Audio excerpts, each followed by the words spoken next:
What's happening, guys? I'm Yogi Steve, the Electric Scooter Academy. I'm doing a follow-up to my Dualtron disaster video, and I'll give you some thoughts on long-term ownership of these Dualtrons.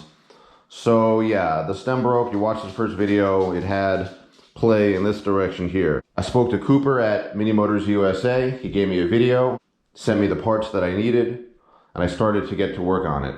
It was very difficult, especially since it's just my first time doing it. I think it's the type of thing where once you do it over and over and over again, you'll get better at it. And each time you fix one of these things, you'll get a better idea of what's actually going on in these stems. Because it looks like the stem for my Ultra, which is here, I fixed it. And the stem for my Dualtron 2 is here. It has a little bit of play. I want to fix that as well.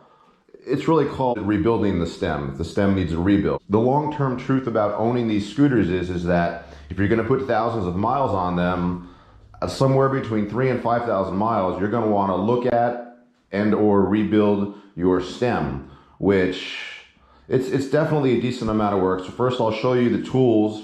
I'm not going to give you real detailed specs, but I'm going to show you the tools that I had to use. Most of them I had, some of them I had to buy to get the job done. So, believe it or not, this is my first socket wrench kit. I never owned one of these before. I never really used one. And this is like the cheapest or the second to cheapest socket wrench kit. Not giving you, I don't know what sizes they are, but you need basically a very big Allen wrench all the way down to a very, very small Allen wrench. So you'll need Allen wrenches, you'll need a heat gun. In the video that Cooper had up, he was using like a torch, a butane torch, I think, dabber. But this is like, at one point I was thinking about vinyl wrapping my scooters, and you had to buy one of these, and obviously I never vinyl wrapped anything because that shit's impossible to do on your own, I think. So you need a heat gun for sure. This is not actually a spanner wrench, but what you need is a spanner wrench. I could not find a spanner wrench really anywhere.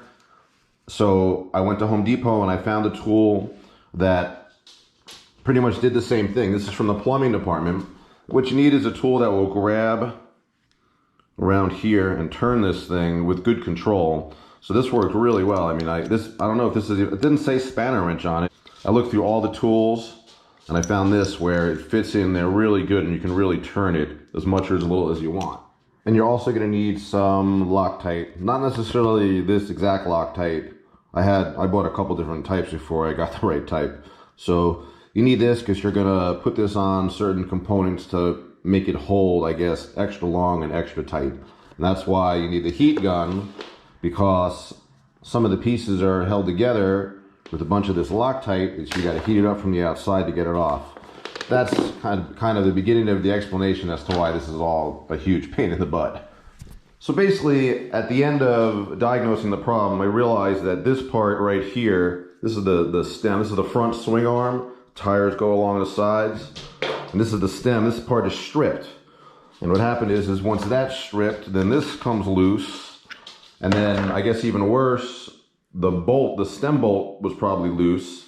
And the bearings and the cups, the things that go around here that enable it to swivel, were old or broken or not working, because when I opened this thing up, they all just fell out. They're supposed to be encased.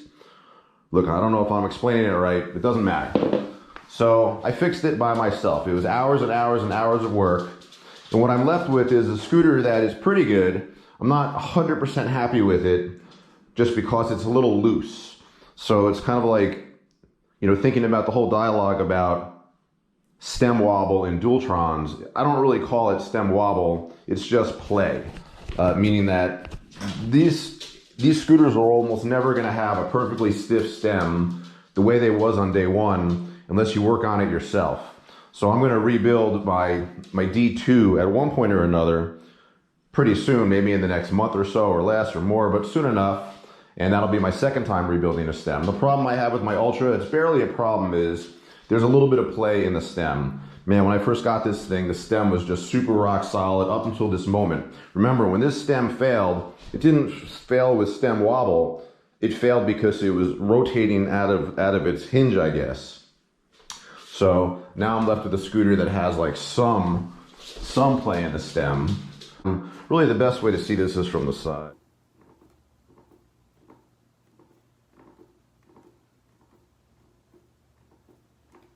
So I've been on it. I've already put a couple hundred miles on the stem. It's been holding up fine. Nothing's getting worse. Just a little bit of play. But, you know, maybe like additional thoughts for people going deep with this shit. People who have nothing good to say about Dualtrons will first say they have cheap Chinese parts. And what does that mean in electric scooters? Now, in really cheap scooters, you're talking about the motors, the batteries, the battery controller, the throttle controller. Then you're talking about cheap, crappy, generic Chinese parts. But when you're looking at a Dualtron, you don't really see the cheap parts until you get to sort of this end game with the scooters, meaning that I know putting 5,000 miles on this one scooter here, that could be one or two persons' lifetimes of doing scooting because they just don't use it that much. Not everybody is using it for the amount of miles that I am doing. So really getting deep into the mileage, 4,000 or 5,000 miles, okay, so this might be a cheap part.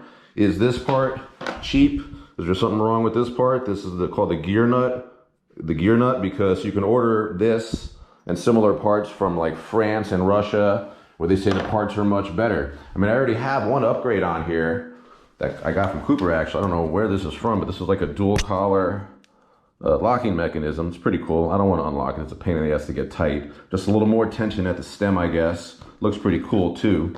But do I want to order another hinge, another gear nut, bearings and cups from France or Russia just because maybe like the highest level experts are saying those parts are better and will last longer? I'm not sure. I don't mind rebuilding the stem every 4,000 or 5,000 miles. It took quite a bit of time to get there, even for me.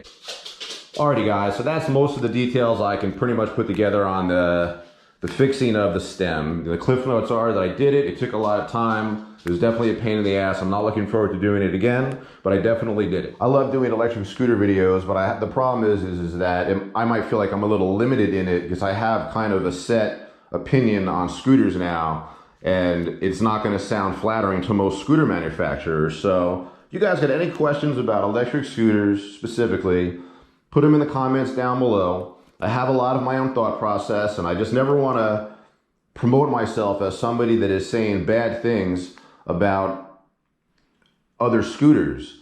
So if I put an idea into your mind, it might be this: would you be insulted if I said to you there's no such thing as a good $5,000 brand new car? I think 99% of people would agree with that and not find that insulting at all, because that's just something we learned by having a car around for so many years.